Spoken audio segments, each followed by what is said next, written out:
우리는 오늘 저녁 시내산에서 모세를 통해서 이스라엘 백성에게 전달되어진 하나님의 법을 보게 될 것입니다. 무엇보다 우리는요, 하나님의 법 중심에 흐르는 하나님 아버지의 마음을 깨닫기를 원합니다. 하나님 나라에 흐르는 아버지의 마음, 하나님께서 법을 주신 이유는요, 우리를 통제하기 위하여 억압하기 위해서 주신 것이 아니라요, 하나님의 형상인 우리를 더욱더 복되게 하기 위해서, 하나님께서 우리 하나님 형상으로 만드셨기 때문에 더 기이한 존재로 세우시기 위해서 하나님의 법을 주셨다는 것을 꼭 기억하시길 바랍니다. 그 안에는 하나님 아버지 마음이 흘러내리고 있습니다. 율법을 볼 때마다 우리는 하나님의 사랑을 느껴야 한다는 것입니다. 하나님께서는 하나님의 형상으로 지으신 한 사람 한 사람의 생명과 자유를 너무나도 소중히 여기십니다. 여러분에게 율법을 주신 이유는요, 그 율법을 통해서 하나님의 사랑이, 하나님의 형상이 여러분이다라고 말씀하고 있다는 것을 꼭 기억하시기 바랍니다. 그런데 율법 자체를 이렇게 나쁘게 생각하는 경향이 있다는 것이죠. 그래서 계속적으로 저는 그 모세의 오경을 통해서 레위기나 출애굽기 말씀, 특별히 법에 대해서 계속적으로 지켜보고 있습니다. 이 법은요, 율법은요, 하나님의 마음과 동떨어져 있는 것이 아니라 율법으로 우리를 묶으려 하는 것이 아니라, 다시 한번 기억하시길 바랍니다. 하나님의 사랑으로 그 법을 통해서 우리를 다스리고 또 지켜주시기 위해서 우리에게 법을 주셨다는 것이죠. 하나님의 법과 세상의 법은요, 너무나도 다르다는 것입니다. 세상의 법은 세상을 유지하기 위해서 존재한다면요, 하나님의 법은 하나님의 백성을 보호하고 또 그 동시에 온전히 세우기 위함임을 다시 한번 기억하시길 바랍니다. 여기서 이스라엘 법 체계를 잠시 지켜보길 원합니다. 이스라엘 법 체계는요, 10계명이 있잖아요. 그 계명이 지금으로 치면 큰 법이라고 할 수 있죠. 그 다음에 법규가 있고요. 그 다음에 구전법이 입으로 전해진 미시나가 있습니다. 10계명은 요즘으로 말하면 모법인 헌법이라고 할 수 있고요. 법규는 계명의 세례 규칙이라고 했습니다. 세세한 부분까지 어떻게 적용되는지가 바로 법규라고 할 수 있죠. 그리고 미시나는요, 판례 정도가 될 수 있습니다. 재판할 때 판례가 있지 않습니까? 어떨 때 이렇게 적용이 되고 케이스 바이 케이스로 적용되었던 그 법이 바로 미시나라고 할 수가 있죠. 오늘 출애굽기 21장 1절을 우리가 읽었는데 백성 앞에 세울 법규라고 했어요. 그러면 어떤 겁니까? 계명 밑에 있는 세세한 것까지 적용해 놓은 우리는 법규를 보게 된다는 것이죠. 가장 큰 법이 계명이라면 그 다음 법인 살아가는 현실 속에서 어떻게 적용하는지에 대해서 보고 있는 것이 오늘 법규인데, 오늘 21장의 내용은요, 아주 실제적이고 구체적이라는 것이죠. 그 법규를 통해서 우리는 그 안에 흐르는 하나님의 마음을 느껴야 할 것입니다. 그런데 이 법규를 계속적으로 제가 연구하면 연구할수록 이런 생각이 돼요. 하나님 아버지께서는 이런 부분까지 우리에게 말씀하고 있구나. 정말 따스하시고 세세하고 섬세하신 분이시구나. 아버지는 그런 분이시구나. 우리를 위해서 이런 것까지 다 신경 쓰셨구나 라는 것이 느끼고 있습니다. 법규 하나를 보면서 하나님 아버지께서 우리를 향한 그 사랑이 얼마나 크고 정말 위대한지를 우리는 깨달아야 한다는 것이죠. 오늘 말씀을 통해서요, 다시 한번 하나님 아버지의 마음, 하나님의 사랑을 느끼시는 여러분 각자 되시길 주님의 이름으로 축원합니다. 이제 법규를 보게 될 것인데요, 하나님께서 가장 먼저 말씀하신 법규가 오늘 읽었던 법규인데요, 무엇에 대한 법규입니까, 여러분? 노예에 대한 법규가 오늘 우리가 1절에서 6절까지 21장, 출애굽기 21장 1절에서 6절까지 읽었던 법규라고 할 수 있죠. 우리는 이 부분에 놀라워해야 한다는 것이죠. 왜냐하면 하나님께서 처음 말씀하신 법규가 뭐라고요? 21장이 법규가 시작되는 부분이에요. 그런데 가장 세세한 부분까지 적용하는 법이 뭐에 대한 법이라고요? 종에 대한 법이고 노예에 관한 법이라는 것입니다. 그 당시 세상 어떤 곳에도요, 노예와 종에 대한 법규에 대해서 관심이 별로 없었습니다. 아예 없었다고 해도 과언이 아니라는 것이죠. 미국 노예 해방이 언제 됐죠, 여러분? 1863년에 되었습니다. 그리고요, 조선 노비 해방 갑오경장이 언제입니까? 1894년이죠. 뭐 그거 외우라는 거 아니고요. 기껏 해봤자 몇 년 전입니까? 한 150년 정도밖에 안 됐어요. 그런데 하나님께서 구약 성경 그 법규 안에 어떤 법을 우리에게 이미 말씀하셨다고요? 이스라엘 백성에게 어떤 법규를요? 종들의 법칙, 노예의 법에 대한 법을 말씀하셨다는 것입니다. 이러한 부분을 통해서 우리는요, 다시 한번 하나님께서 얼마나 약한 자, 가난한 자에 대해서 하나님께서 돌아보시고 세세히 신경 쓰시는 분이라는 것을 꼭 깨달아야 합니다. 하나님은 우리에게 너무나도 따스하신 분이시고 세세하고 모든 부분까지 지금도 우리를 지키시고 함께 하신다는 거 꼭 기억하시길 바랍니다. 자, 2절을 먼저 한번 같이 읽어보겠습니다. 내가 히브리 종을 사면 그는 6대 동안 섬길 것이요 7째 해는 몸값을 물지 않고 나가 자유인이 될 것이며. 2절을 통해 우리는 깨달아야 합니다. 주인이 종을 샀지만 주인이 산 것은 뭐라는 겁니까, 여러분? 그 사람 자체입니까? 아니면 그 종의 노동력입니까? 왜 그렇게 생각하시는데요?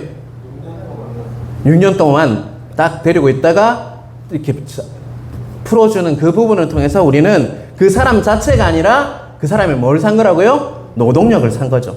왜냐하면 7제가 되면 주인은요, 그 종이 아무런 제약 없이 대가 없이 자유롭게 풀어주어야 한다라고 2절은 말씀하고 있다는 것입니다. 자, 3절을 계속해서 보겠습니다. 제가 읽겠습니다. 만일 그가 단신으로 왔으면 단신으로 나갈 것이요 장가 들었으면 그의 아내도 그와 함께 나가려니와. 자, 그 종이 결혼을 했다면 그 아내까지 어떻게 해야 된다는 것입니까, 여러분? 함께 나가야 한다라고 말씀하고 있죠. 4절을 계속해서 보겠습니다. 만일 상전이 그에게 아내를 주어 그의 아내가 아들이나 딸을 낳았으면 그의 아내와 그의 자식들은 상전에게 속할 것이요 그는 단신으로 나갈 것이로되. 그런데 4절에 보면 단서 하나가 붙습니다. 종의 아내를 주인이 주었고 또한 그 아내와 결혼하게 자녀를 낳으면 어떻게 해야 된다고요? 그 아내와 자녀들을요 다 놔두고 자신만 홀홀단신 나가야 한다라고 말씀하고 있다는 것입니다. 여러분, 3절과 4절을 보시면서 여러분은 과연 어떤 생각이 드십니까, 여러분? 여러분, 어떤 생각이 드세요? 저는 처음에 이 말씀을 읽을 때 줬다 뺏는 게 어디 있지? 하나님 주셨으면 다 데리고 나가게 해야지. 왜 자녀와 아내는 남겨두고 나가게 하시지? 하나님의 법이라고 하면서 왜 생이별을 시키지? 라는 반항하는 마음으로 처음에 말씀을 읽었어요. 그런데 말씀을 다시 연구하면서 그런 뜻이 아니라는 것을 깨달았습니다. 자, 2절에 보면요. 내가 히브리 종을 사면 그는 6해 동안 섬길 것이요 7째에는 몸값을 물지 않고 나가 자유인이 될 것이며 라고 말씀하고 있죠. 2절에 보면 내가 히브리 종을 사면이라는 말이 있고요. 또 몸값을 물지 않고에 보면 몸값을 물다라는 말이 나오죠. 주인이 종을 샀다 이 말은요 몸값을 물었다 이 말이잖아요. 그렇죠. 우리는 주인이 대가를 지불하고 어떤 사람의 종으로 받아들였음을 우리는 알아야 한다는 것이죠. 뭘 줬다고요? 그 노예를 사기 위해서 대가를 지불했다라는 것이죠. 다시 말하면 그 종은요 그 대가만큼 뭐 해야 하는 사람입니까, 여러분? 노동력을 제공해야 그 대가를 지불할 수가 있죠. 주인이 지불한 대가를 갚는 자, 다시 말하면 빚을 갚는 자가 종이라는 말입니다. 종은 결코 자신의 이익을 위해서 그 주인 밑에 들어가서 일을 한 게 아니에요. 근로소득을 가지기 위해서 일한 것이 아니라 대가, 주인이 사준 그 돈을 갚기 위해서 일하는 자가 종이라는 것입니다. 그래서 종은요, 그 노동기한이 차면 왔을 때 모습 그대로 홀로 떠나는 것이 당연하다는 것입니다. 그래서 아내와 자녀는 어떻게 해야 된다고요? 주인 집에 남겨두고 떠나는 것이 당연하다는 것입니다. 자, 그런데 5절, 6절에 보면요, 중요한 단서가 붙습니다. 자, 5절 한번 같이 읽어볼까요? 만일 종이 분명히 말하기를 내가 상전과 내 처자를 사랑하니 나가서 자유인이 되지 않겠노라 하면, 만약 종이요, 생각하기에 상전이 정말 좋은 사람이라서 사랑하게 되었어요. 그리고 또한 아내와 자녀를 사랑한다면 어떻게 한다고요? 홀로 가서 자유인이 되는 것을 어떻게 한다는 것입니까? 포기한다는 거죠. 그 주인 밑에서 평생 종으로 살면서 아내와 자녀와 어떻게 할 수 있다고요? 평생 같이 살 수 있다라고 말씀하고 있습니다. 자, 6절도 한번 보겠습니다. 상전이 그를 데리고 재판장에로 갈 것이요, 또 그를 문이나 문선주 앞으로 데려가서 그것에다가 송곳으로 그의 길을 뚫을 것이라. 그는 종신토록 그 상전을 섬기리라. 상전과 처자를 사랑하면서, 그러면 그런 선택을 하면요, 자유인이 되는 것을 스스로 포기하는 종이라고 할 수 있죠. 자신이 상전을 사랑하고 또 자기의 자식과 아내를 사랑하기 때문에 자신이 나가서 자유인이 될 수 있는 것을 어떻게 한 종입니까? 이 사람은요, 포기한 종이란 말이죠. 그 뭐 때문에요? 상전을 사랑하고 또 처자를 사랑하기 때문에 자신에게 주어진 자유를 버린 거예요. 재판장 앞에서 평생 종이 되었다는 증거로 뭐를 했다고요? 그런 사람은요, 길을 뚫었다라고 말씀을 하고 있습니다. 상전을 사랑하고 아내와 자녀를 사랑함으로 진정원에서 자원에서 길을 뚫은 종은요, 이것을 통해서 종은 종인데 또 다른 차원의 종이 되었다는 것을 꼭 기억하시길 바랍니다. 종은 종인데 같은 신분이에요. 그런데 이 사람은요, 상전을 사랑하고 처자를 사랑해서 자에게 주신 그 자유까지 포기하면서 어떻게 했다고요? 길을 뚫은 종이다. 그 종은요, 신분이 다른 게 아니라 차원이 다른 종이다라는 것을 꼭 기억하시길 바랍니다. 여기서 몇 가지 질문을 하겠습니다. 아내와 자녀를 사랑하는 것은 어떻습니까? 당연한 것이죠? 아닙니까, 여러분? 아내와 자녀를 사랑하지 않습니까? 왜 저를 그렇게 보시죠? 아내와 자녀는 사랑하는 게 당연한 건데요. 그죠? 그런데 상전을 존경하고 사랑하는 것이 과연 정말 쉽습니까, 여러분? 어렵죠, 여러분. 저도 직장 생활을 하면서 위에 분들 같이 하는 거 참 쉽지 않더라고요. 여러분도 마찬가지시죠? 예, 부교육자님들, 예, 그러시죠? 아마도 그 상전은요, 훌륭한 인격과 정말 좋은 성품을 가진 저야 할 것입니다. 정말 그 사람이 정말 성품이 너무 훌륭하고 예수님을 닮아 있지 않다면 그 상전을 존경하고 사랑하는 것은 쉽지 않다는 것이죠. 자원에서 스스로 자유인이 되기로 한 종은요, 그렇다면 왜 길을 뚫었을까요, 여러분? 한번 묵상해 보시길 바랍니다. 왜 자신이 자유를 다 포기하고 정말 상전을 사랑하고 처자를 사랑해서 정말 그 모든 것을 포기한 그 종은 왜 길을 뚫었을까요? 우리의 귀의 용도가 무엇일까요, 여러분? 귀는 뭐 하는 것입니까, 여러분? 귀를 통해 뭘 듣죠? 말을 듣고 음악을 듣고 듣는 기능을 하지 않습니까? 종은 누구의 말을 들어야 돼요? 상전, 주인의 말을 들어야 하는 신분이라는 것이죠. 다시 말하면 종의 최고의 미덕은 무엇이죠, 여러분? 주인의 말을 잘 듣는 그런 자가 바로 뭐란 말입니까? 종이라는 것입니다. 전에는 돈 때문에 종을 섬겼다면 길을 뚫은 그 종은요, 그 길을 뚫은과 동시에 이제는 뭐 하기 때문에 종을 섬기기 시작하는 겁니까? 주인을 사랑하기 때문에 종으로서 섬긴다는 것입니다. 길을 뚫은 자는요, 정말 돈 벌고 돈 갖기 위해서 하는 것이 아니라 이제는요, 길을 뚫었기 때문에 뭐 하기 때문에요? 주인을 진정으로 섬기고 사랑하는 마음이 있기 때문에 깃뚫은 종으로 서게 된다는 것을 꼭 기억하시기 바랍니다. 평생 주인의 말을 잘 듣고 충성하겠습니다 라는 의미로 뭘 뚫었다는 말입니까, 여러분? 길을 뚫었다는 것입니다. 그러한 종 신분은요, 똑같은 종은 종인데 같은 종이 아니라요. 정말 이제는요. 사랑의 종이라고 할 수가 있다는 것입니다. 여러분, 이 말씀은 아무 의미가 없는 것이 아니라 정말 깊이 묵상해 보면 우리와 주님과의 관계를 묵상할 수 있다는 것이죠. 자, 어떤 종이 더 일을 잘할까요, 여러분? 아, 정말 그렇습니까? 아마도 깃들은 종은요, 주인의 입장에서 보면 주인을 뭐 하기 때문에 섬기는 거예요, 여러분? 사랑하기 때문에, 섬기기 때문에 일을 해도 2배로, 3배로, 4배로 정말 기뻐서 일을 할 수 있다는 것입니다. 그래서 더 어떻게 할까요? 수동적으로 할까요? 아니면 능동적으로 할까요? 능동적으로 일하고 정말 충성하며 더 알아서 일하며 모든 일 자체를 사랑하면서 기뻐하면서 누리면서 소중히 여기면서 살 수 있다는 것입니다. 또한 가족들 입장에서 보면 자기 남편이잖아요. 그죠? 그분은 어떤 자입니까? 자기에게 주어진 자유를 버렸던 사람. 왜요? 왜 버렸죠? 자기가 나가서 이제는 종의 신분이 아니라 그냥 자유롭게 살 수 있는 신분이었어요. 그런데 처자를 왜 버렸어요? 왜 함께 지내는 겁니까? 깃들은 종으로 삽니까, 여러분? 왜요?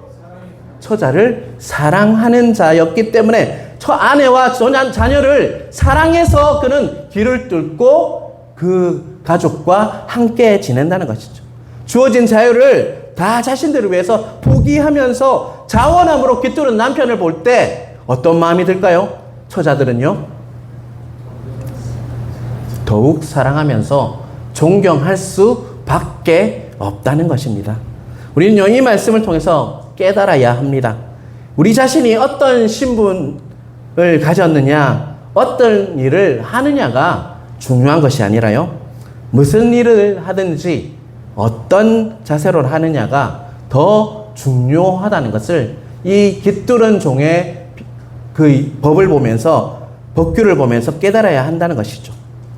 예수님 믿는 삶 중에 가장 위대한 삶은요, 아주 크고 위대한 일, 대단한 일을 해서가 아니라는 것입니다. 정말 중요한 일은요, 주인 되시는 주님 앞에서 정말 자원하는 마음, 정말 하나님을 사랑해서 하는 마음으로 깃두른 종으로 사는 것이 우리의 모습이어야 한다는 것입니다. 그 본이 되시는 분이 바로 누굴까요, 여러분? 예수 그리스도십니다.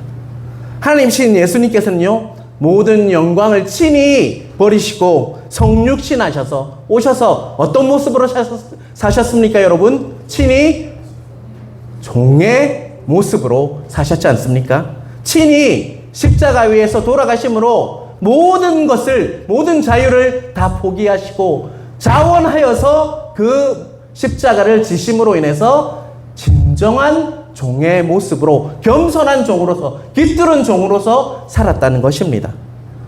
주님을 닮아간다는 것은요, 우리가 어떤 일을 하건 간에 자원하는 마음과 그리고 하나님을 주님을 사랑하는 마음으로, 그런 자세로, 그런 태도로 나아가는 것을 일관하는 것이 바로 우리의 깃두른 종의 모습이라는 것을 꼭 기억하시길 바랍니다. 깃드는 종의 신분은 여전히 종이지만요, 마음은 진정한 자유를 누릴 수 있었다는 것입니다. 그게 복음이지 않습니까?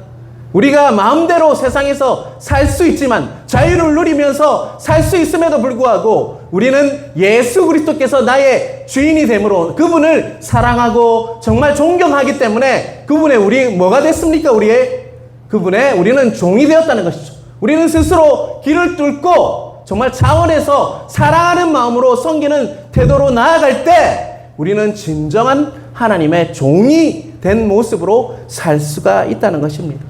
그렇지 않으면요, 우리 입에서 억지와 불평과 마지못해서 의무적으로 하는 것이 아니라요, 그런 삶이 계속될 수밖에 없다는 거예요. 우리가 정말 자원해서 하는 거하고 정말 사랑해서 하는 것과 정말 의무적으로 하고 불평하고 정말 마지못해서 하는 것은요, 너무나도 다르다는 것입니다. 여러분, 신앙에 있어서 가장 중요한 것은요, 자원하는 마음을 회복하는 것입니다. 하나님 앞에 나아갈 때 자원하는 심령을 회복하는 것입니다.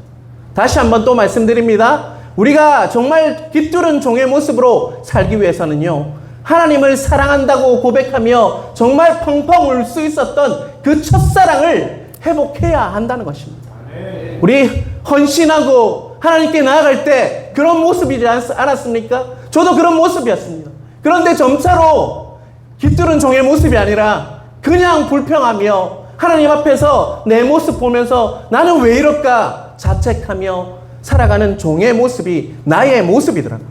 근데 이 말씀을 준비하면서 다시 한번 우리도 깃들은 종의 모습, 정말 하나님을 사랑해서 하나님의 자원하는 심령을 회복해서 내가 여기 있습니다라고 우리가 찬양했듯 나아가는 그러한 여러분 각자 되시길 주님의 이름으로 축원합니다. 그러할 때 우리는 진정한 감사와 기쁨을 누릴 수가 있다는 것입니다. 내 신앙생활이 왜 이렇게 누림이 없지? 라는 고백을 하시는 분들이 있을 겁니다.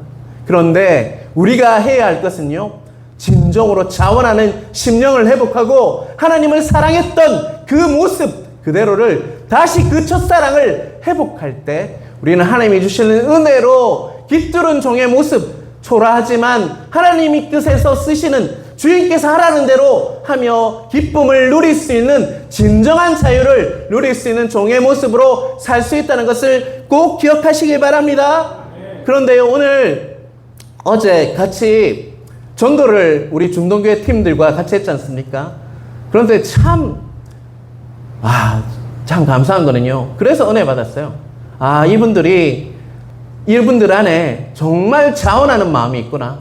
정말 하나님을 사랑하고 영혼들을 사랑하는 마음들이 있구나 라는 마음을 보면서 정말 도전을 받았습니다. 여러분, 계속 그 마음을 유지하시면서 하나님 앞에서 깃두른 종으로서 자원하는 마음과 하나님을 사랑하는 모습으로 나아가시길 바랍니다. 또한 하양중앙교회 모든 성도님들도 그런 자원하는 심령과 그리고 하나님을 사랑하는 그 마음을 계속 유지함으로 인해서 정말 주님, 제가 여기 있습니다. 저에게 무엇을 말씀하십시오. 순종하겠습니다. 라고 고백하며 신앙생활하는 여러분 각자 되시길 주님의 이름으로 축원합니다. 자, 12절에서 17절까지는요, 사형에 대한 죄에 대해서 말씀하고 있습니다. 자, 12절에 보면요, 띄워주시길 바랍니다. 우리 한번 같이 읽어볼까요? 사람을 고의로 쳐 죽인 자는 반드시 죽여라. 자, 13절은요, 계속 보겠습니다. 16절, 납치한 자는 17절은요, 아버지나 어머니를 저주한 자는 반드시 죽일지니라. 자, 이 말씀을 통해서 우리가 깨달아요. 죽일지라 이러니까 왜 저런 말씀을 보지? 은혜도 안 되게 그렇게 말씀하실 수 있는데요. 율법에 있어서 가장 중요한 가치는요, 바로 한 사람 한 사람의 무엇인 것 같습니까? 생명입니다. 곧 율법은요, 생명입니다. 율법은 생명입니다. 율법을 소중히 여기시길 바랍니다. 아버지 하나님의 사랑, 그것이 있는 것이 율법이라는 것이죠. 자, 창세기 9장 6절에 보면요, 자, 띄워주시길 바랍니다. 같이 읽겠습니다. 다른 사람의 피를 흘리면 그 사람의 피도 흘릴 것이니 이는 하나님이 자기 형상대로 사람을 지으셨음이니라. 하나님께서는 하나님의 형상으로 지으신 한 사람 한 사람의 생명과 자유를요, 너무나도 소중히 여기시고 사랑하신다는 것이죠. 그런 맥락에서 15절 17절을 보면요, 하나님께서는 자신의 부모를 치는 자, 저주한 자에 대해서 살인한 자와 동일하게 벌하라고 말씀하십니다.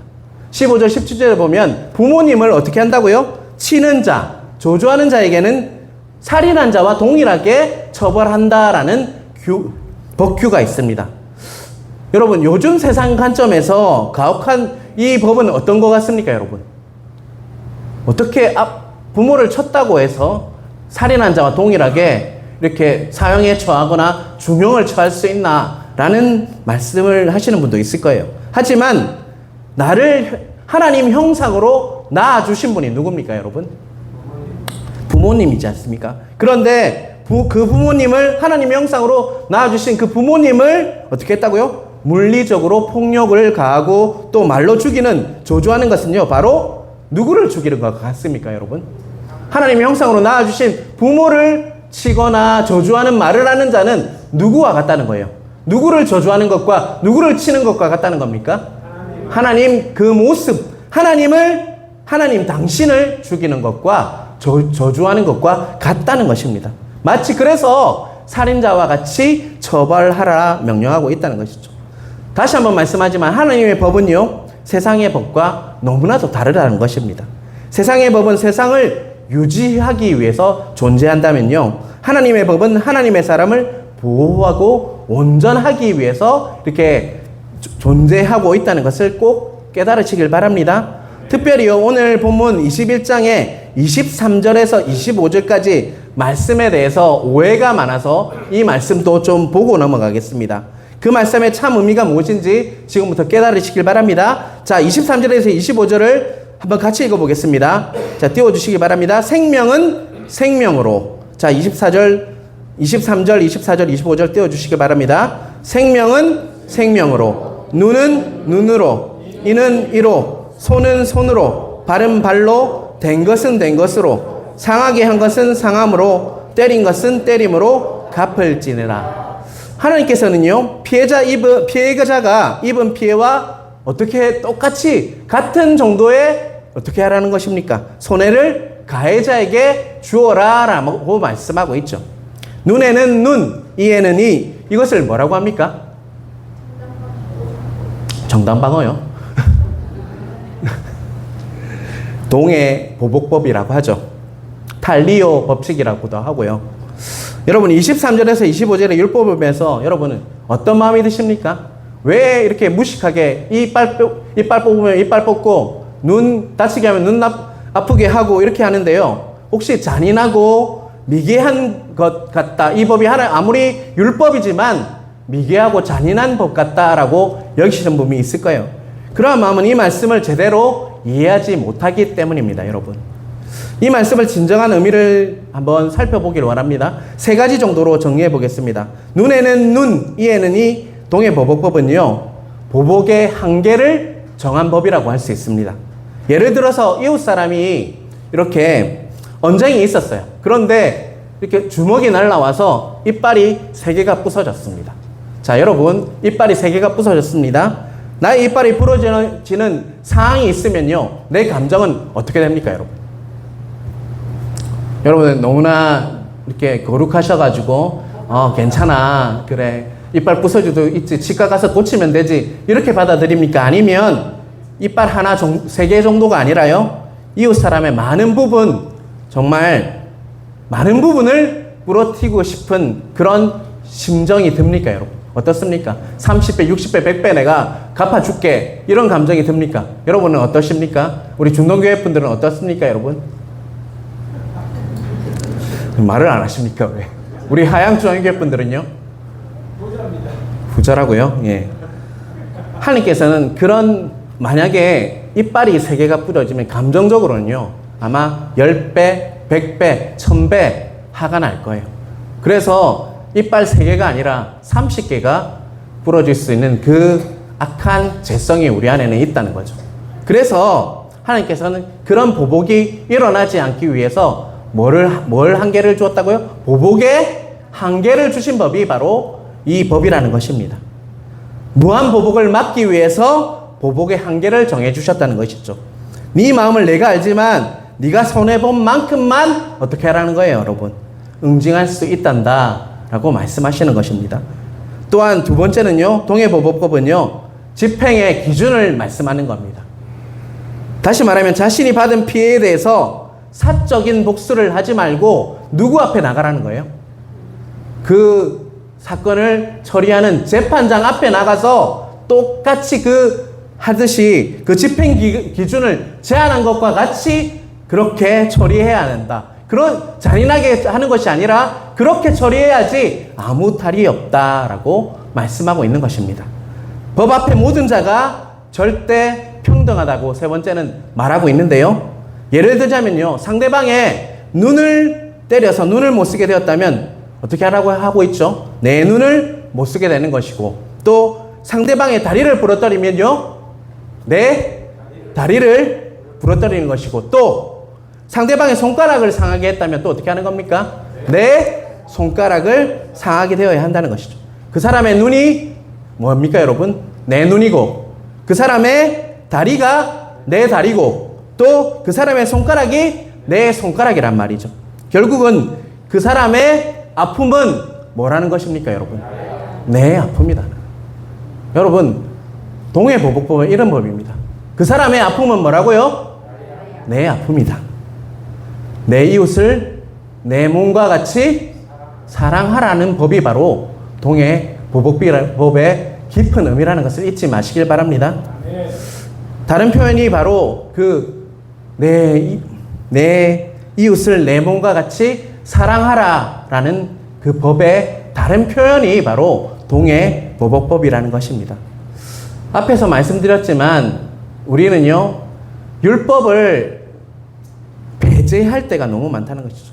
하나님께서 법을 주신 이유는요, 하나님의 형상인 사람을 더 안전하게 보호하고 질서 안에서 잘 살아가기 위한 하나님의 사랑, 하나님의 아버지의 마음이 부어진 것인데, 우리가 율법을 그런 미개한 법으로 여기면서 구약을 무시하고 구약은 아무것도 아니라라고 이렇게 생각하며 신앙생활하는 법들이 제법 많다는 것입니다. 특별히 최근 우리나라의 분위기는요, 당연히 지켜야 할 도덕과 상식이 다 이렇게 무너지고 있음을 깨달아야 할 것입니다. 이럴 때일수록 우리는요, 교회는요, 무엇을 해야 하냐면 무엇이 옳은가 이렇게 가르치고 일깨우는 사명을 다해야 한다는 것입니다. 그런데 그 기준이 되는 것이 무엇입니까, 여러분? 무엇이 옳은지에 그 기준이 들어있는 것이 무엇이죠? 하나님의 말씀이라는 것이죠. 우리가 하나님의 법에 흘러내리는 그 아버지의 마음만 우리가 깨달아도 우리가 그 말씀을 통해서 우리가 세상에 어떤 기준을 제시해야 할지를 우리는 깨달을 수가 있다는 것이죠. 하나님의 법을 통해서 우리는 하나님 깊으신 사랑을 다시 한번 확인할 수가 있다는 것입니다. 여러분, 다시 한번 기억하시길 바랍니다. 하나님의 법은요, 완전합니다. 결코 미개하거나 잔인한 법이 아니라는 것을 잊지 마시길 바랍니다. 여러분, 율법이 잘못된 것이 아니라 너무나도 엄격한 율법주의에 빠져서 그것을 정죄하는 기준으로 삼고 남을 판단하는 기준으로 삼아서 자기 의가 되는 것이 잘못된 것이지, 율법 자체는요, 어떡하다고요? 완전하다라는 것을 꼭 기억하시길 바랍니다. 우리는 어디 하나 구약과 신약, 예언서, 하나님의 들어있는 그 성경은요, 흠이 없고 정말 완전한 하나님의 법이라는 것을 꼭 기억하시길 바랍니다. 그 마음이 있어야지 말씀을 사랑할 수 있다는 것입니다. 이 성경은 읽어도 모르겠으니까 넘기고, 그것이 아니라 정말 목사님한테 다가서서 이 법은 어떤 건지 묻고 정말 이 말씀을 통해서 하나님이 주시는 마음인지 무엇인지를 깨달을 때 우리는 완전한 신앙생활을 할 수 있다는 것입니다.